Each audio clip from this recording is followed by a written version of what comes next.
بسم اللہ الرحمن الرحیم۔ السلام علیکم ورحمۃ اللہ وبرکاتہ۔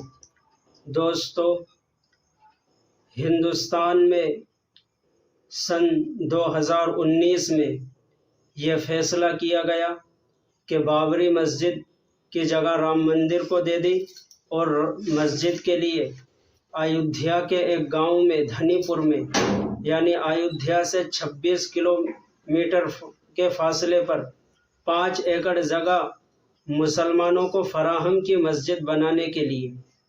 ابھی اسی سلسلے میں 1-2 روز قبل بامبے میں ایک نشست منعقد ہوئی جس میں اس مسجد کے سنگ بنیاد کے اوپر کانفرنس کا انعقاد کیا گیا۔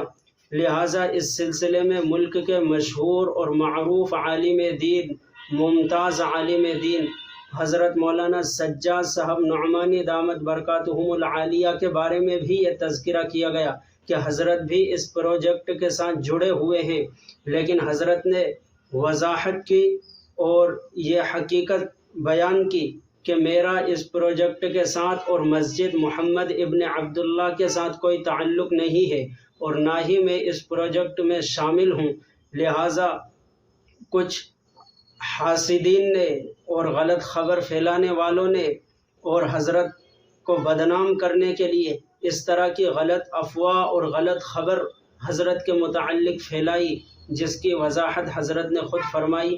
آئیے ہم اور آپ سنتے ہیں کہ حضرت نے اس سلسلے میں کیا وضاحت پیش کی۔ السلام علیکم ورحمۃ اللہ۔ بسم اللہ الرحمن الرحیم۔ خواتین و حضرات، مجھے کل یہ خبر ملی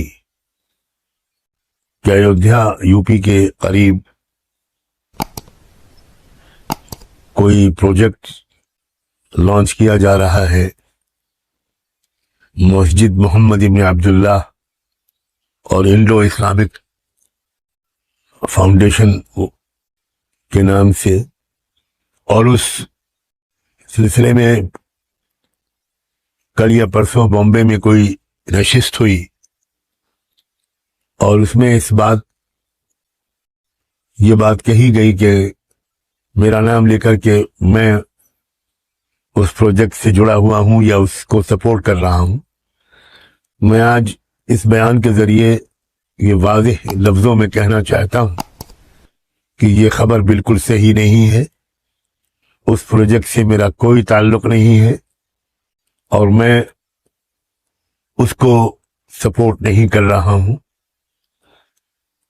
میرے ذہن میں اس کے بارے میں بہت مضبوط تحفظات ہیں، ریزرویشنز ہیں، مجھے اس سے اتفاق نہیں ہے۔ میں اس سے زیادہ اس بارے میں اس وقت کچھ کہنا غیر ضروری سمجھتا ہوں۔ یہ بات صحیح ہے کہ لکھنؤ میں ابھی کچھ دنوں پہلے میں علاج کی غرض سے مقیم تھا، تو اس وقت کچھ لوگ جو اس پروجیکٹ سے جڑے ہوئے ہیں وہ میرے پاس آئے اور انہوں نے مجھے قائل کرنے کی کوشش کی۔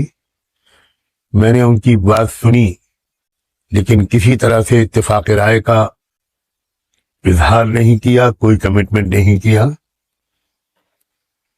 یہ بات بالکل سب حضرات کو معلوم ہو جانی چاہیے کہ مجھے اس پروجیکٹ سے اتفاق نہیں ہے۔ بہت بہت شکریہ۔